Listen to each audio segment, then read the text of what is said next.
Hi friends, ఈరోజు పూరీలు ready చేద్దాం. దానికోసం ఒక బౌల్ తీసుకుని ఒక కప్పు ఆటా పిండి ఉంటుంది కదా, పూరీ పిండి.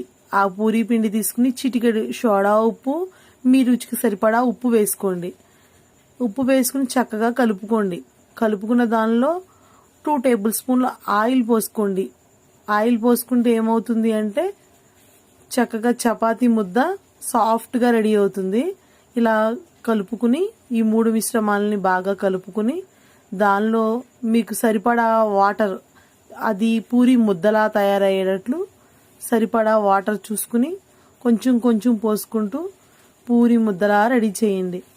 అలా మెత్తగా ఇలా బాగా ముద్దగా కలుపుకుంటూ ఉండండి. గట్టిగా ముద్ద అయ్యే వరకు చక్కగా మర్దన చేసుకుంటూ కలిపి ఆ పూరి ముద్ద ఒక ముద్దలా తయారు చేసుకుని 1 గంట నానబెట్టుకోండి.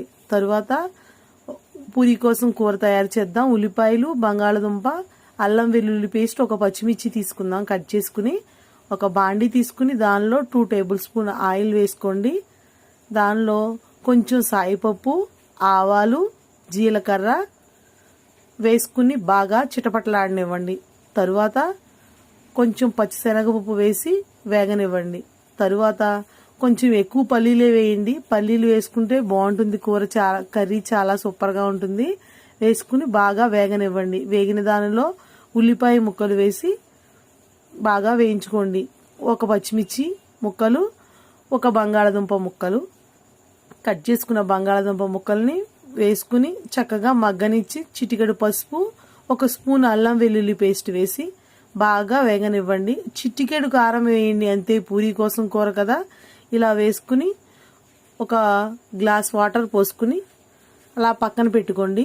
ఇంకో బౌల్లో 1 స్పూన్ మనం ఆటా పిండి ఉంది కదా, అది 1 స్పూన్ శనగపిండి కలిపి మిశ్రమాన్ని వాటర్ పోసుకుంటూ ఉండలు లేకుండా చక్కగా కలుపుకోండి. ఇలా ఉండలు లేకుండా కలుపుకున్న దాన్ని మనం కర్రీ ఉంది కదా, ఇందాక కర్రీ ఉడకటానికి పెట్టాం కదా, ఆ కర్రీ బాగా ఎగిరిన తరువాత ఈ కలుపుకున్న ఈ పొడి మిశ్రమాన్ని దానిలో పోయండి.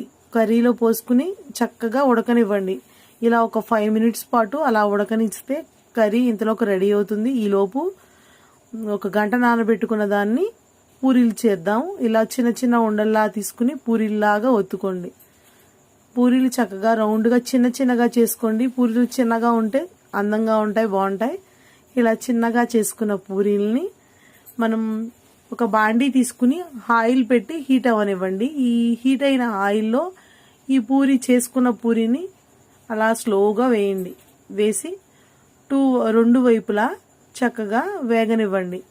వేగనిస్తే ఉబ్బుతాయండి. ఒక్కొక్కరికి గోల్డెన్ కలర్ ఇష్టం, ఒక్కొక్కరు వైట్గా ఉంటే ఇష్టం కదా. నేను కొన్ని గోల్డెన్ కలర్లో, కొన్ని వైట్ కలర్లో తీస్తున్నాను.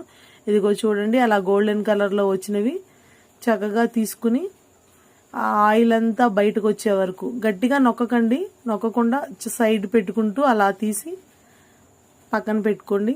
ఒక బౌల్లో పెట్టుకుని మళ్ళీ ఇంకొక పూరీ వేసి, అదిగోండి ఇలా వైట్గా తీస్తున్నాను. ఇలా వైట్గా ఉంటే ఈ టేస్ట్లో వేరేగా ఉంటుంది. ఇలా తీసుకుని చక్కగా పూరీలన్నీ పక్కన పెట్టుకోండి. అంతే, వేడిగా శనగపిండి బంగాళదుంప కర్రీతో పూరీలు రెడీ.